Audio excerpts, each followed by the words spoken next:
Que a graça, a misericórdia e a paz do Senhor Jesus Cristo estejam presentes em nossos corações. Queridos irmãos, em continuidade ao estudo sobre a Reforma Protestante, hoje nós vamos falar sobre o principal nome da Reforma, Martinho Lutero, que viveu a partir do final do século XV. Mais precisamente, ele viveu na Alemanha e nasceu em 1483. Filho de um minerador, ele tinha planos para ser advogado, assim como seu pai tinha esse sonho para ele. E determinado dia, no ano de 1505, ele se depara com uma grande tempestade de raios. E certamente ele acreditava que ali seria o fim da sua vida. E naquela aflição, ele começa a fazer uma oração e faz um voto à padroeira dos mineradores, que é Santa Ana. Para quem não sabe, Santa Ana é a mãe de Maria, que é mãe de Jesus. E ele diz para Santa Ana: se me salvares, eu serei um monge. Então aquele voto ele faz de todo o seu coração. E com certeza aquela tempestade não o atingiu, não o matou, e ele precisou então cumprir o seu voto. Entrando num mosteiro agostiniano, ele passa a estudar teologia e ali ele adquire grande conhecimento. Mas havia uma coisa que o atormentava: os seus pecados. Nós sabemos que havia a doutrina da penitência, em que as pessoas precisariam afligir-se a si mesmo, fazer algumas obras para que pudessem se livrar dos seus pecados.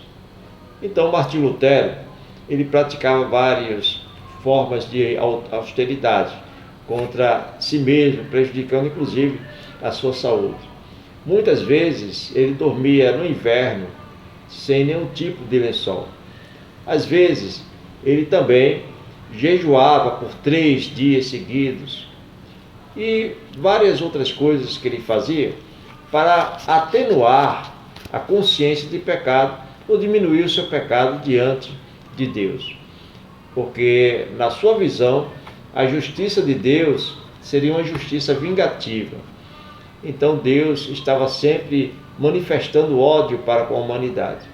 Então a visão de Lutero era uma visão completamente deturpada, porque ele não conhecia o Deus da Bíblia, o Deus verdadeiro, mas apenas o Deus que a Igreja Romana apresentava, o Deus que punia, o Deus que enviava todas as pessoas cristãs para o purgatório, para pagar todos os seus pecados, e então, só depois do purgatório, ir para o céu.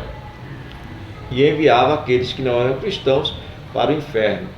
Então, na visão de Martinho Lutero, Deus não era um ser totalmente bom. Mas, mesmo assim, ele cumpriu o seu voto e foi um monge.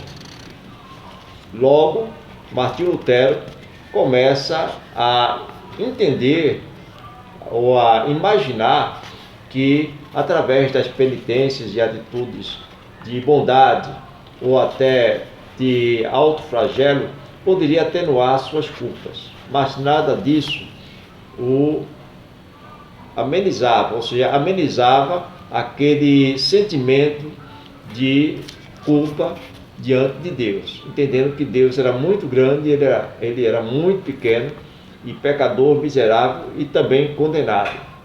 Ele vivia atormentado, fazia muitas vigílias, ele quase não dormia à noite, ele chegava a passar vários dias durante o inverno, um frio intenso, abaixo de zero, dormindo sem lençol. Ele chegava inclusive a passar várias noites e dias sem se alimentar.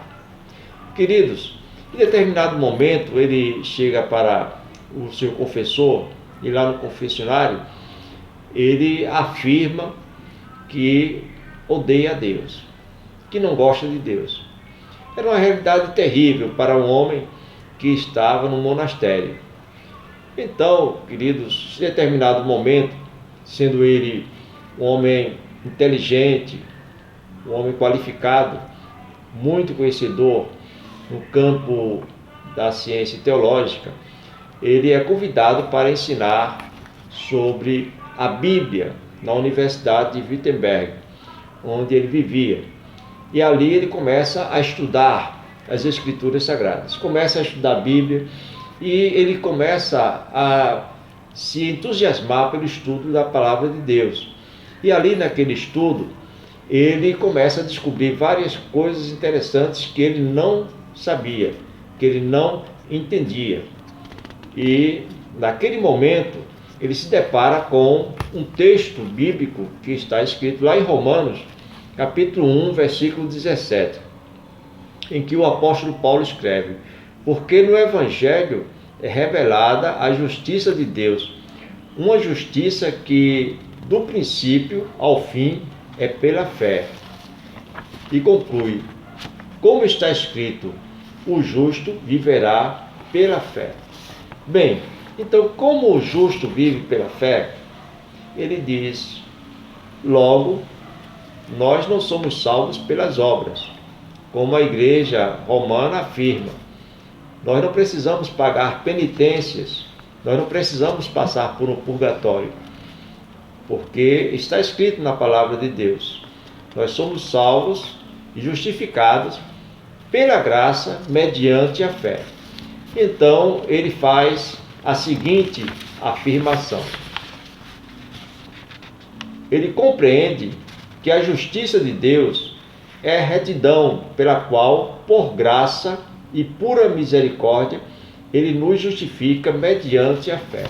Então, ele não apenas interpreta corretamente, mas também faz essa afirmação e ensina dentro da universidade. E isso causa uma grande repercussão. A justificação somente pela fé, não pelas obras, porque nós não podemos ser salvos mediante as obras, e é algo que é peculiar somente a Deus. Através da morte de Cristo na cruz, pela sua graça, nós somos salvos mediante a nossa fé. Então, logo, só precisamos ter fé para sermos salvos. A intenção dos sacerdotes de ser um intercessor, de ser um mediador entre nós e Deus, é supérflua. Escreve Martinho Lutero e também ensina aos seus alunos. A fé é alimentada pela palavra de Deus, ele diz, não pelos monges ou missas ou orações aos santos, e sim somente pela palavra do Senhor.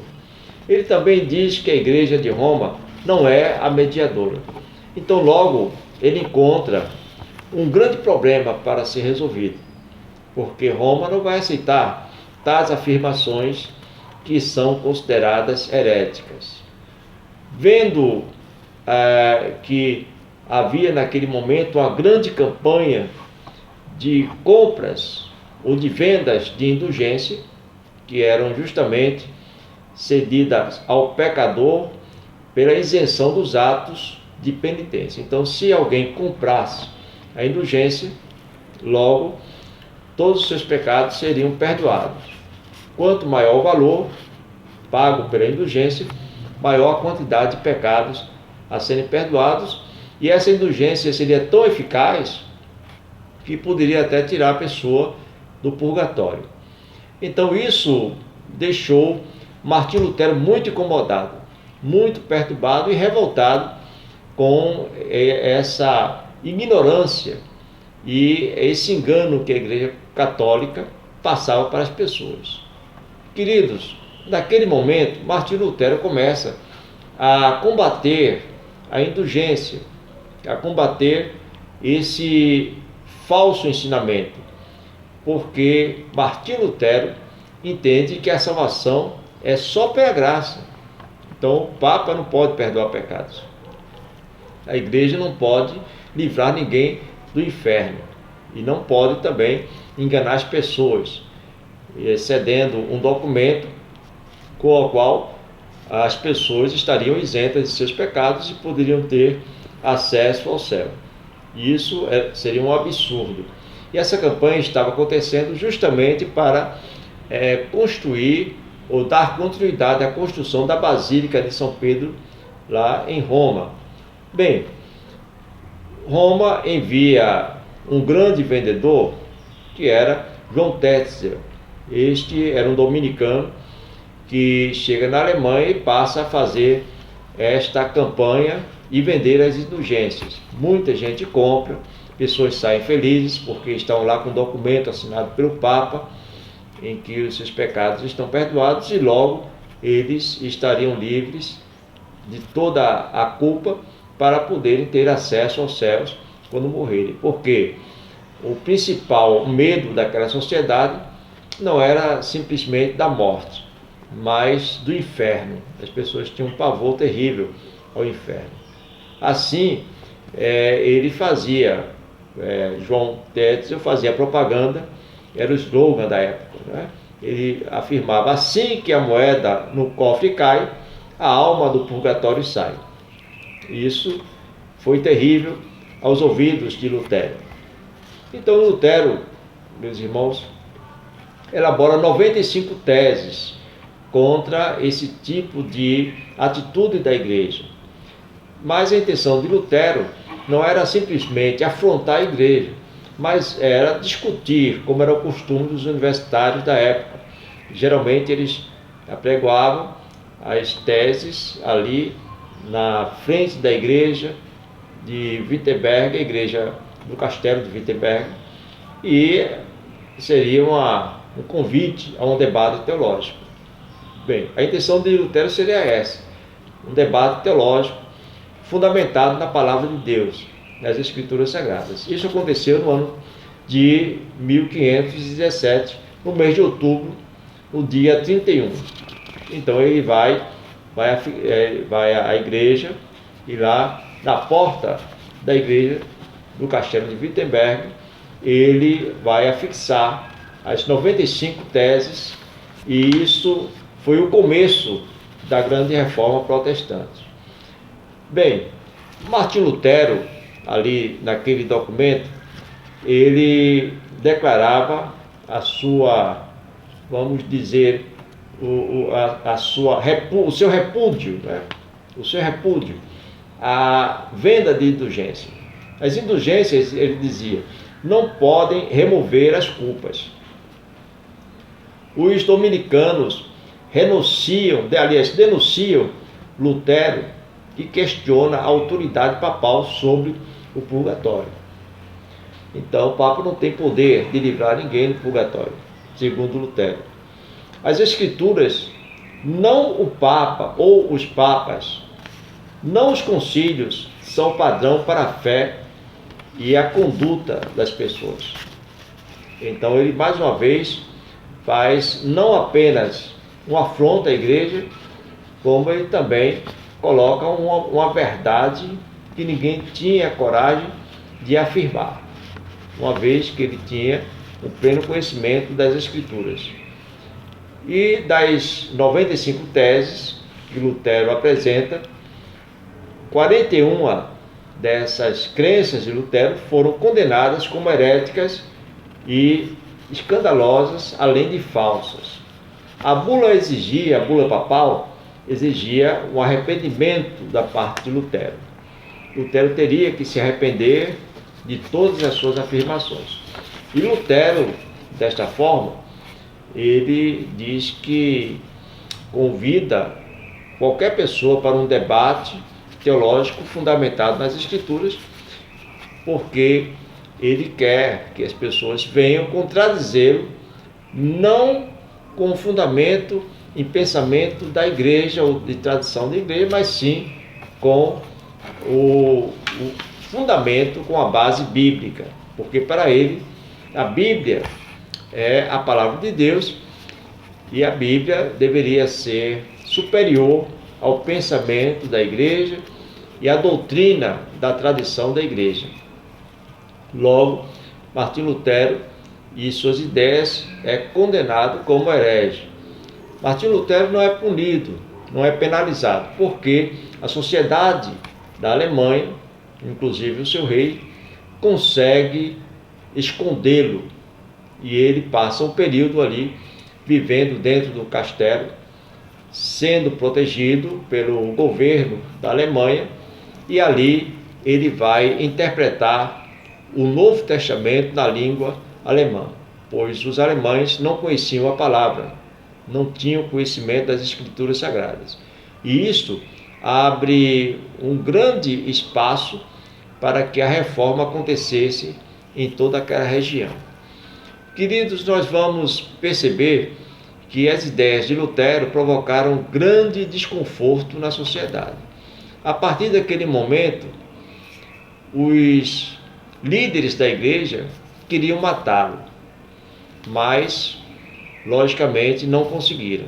Nós vamos falar sobre Lutero e sobre a história dele com mais detalhes na próxima aula, porque nós estamos fazendo apenas alguns resumos devido ao tempo que nós temos disponíveis para fazer esse tipo de estudo. Que Deus, queridos, nos abençoe, que nós possamos nos aprofundar nos estudos sobre a história da igreja, especialmente sobre a Reforma Protestante. E se o irmão tiver qualquer dúvida ou esclarecimento, quiser comentar algo mais, fique à vontade. Coloque no grupo ou coloque aqui nos comentários. Que o Senhor nos dê um domingo de muitas bênçãos, no nome de Jesus. Amém.